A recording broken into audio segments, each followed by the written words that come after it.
കാലം തികഞ്ഞു, ദൈവരാജ്യം സമീപിച്ചിരിക്കുന്നു, മാനസാന്തരപ്പെട്ട് സുവിശേഷത്തിൽ വിശ്വസിപ്പിൻ.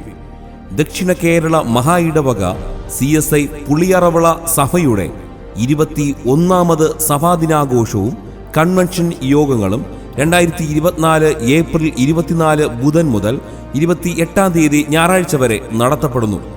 പ്രാരംഭ ദിനമായ ഇന്ന് വൈകുന്നേരം 6:30 മുതൽ കാതിക ശ്രേഷ്ഠ പുരസ്കാരം, യുവകാതിക ശ്രേഷ്ഠ പുരസ്കാരം തുടങ്ങിയ നിരവധി പുരസ്കാരങ്ങൾ നേടുകയും കഴിഞ്ഞ 30 വർഷത്തിലധികമായി 1500-ൽ-അധികം വേദികളിൽ കഥാപ്രസംഗം അവതരിപ്പിച്ചുകൊണ്ടിരിക്കുകയും ചെയ്യുന്ന ജനകീയ കഥാപ്രസംഗകൻ കലാലയം സൈമൺ കുമാർ അവർകൾ അവതരിപ്പിക്കുന്ന ഈശോ എന്ന രക്ഷകൻ എന്ന ക്രിസ്തീയ കഥാപ്രസംഗം ദൈവാലയ അങ്കണത്തിൽ നടത്തപ്പെടുന്നു.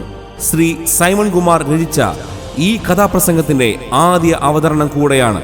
എല്ലാ പ്രിയപ്പെട്ടവരെയും പുളിയറവിള CSI സഭാംഗണത്തിൽ വൈകുന്നേരം 6:30 മുതൽ ആരംഭിക്കുന്ന ക്രിസ്തീയ കഥാപ്രസംഗത്തിലേക്ക് ജാതി മത സഭാ ഭേദമന്യേ ഹാർദവുമായി സ്വാഗതം ചെയ്യുന്നു.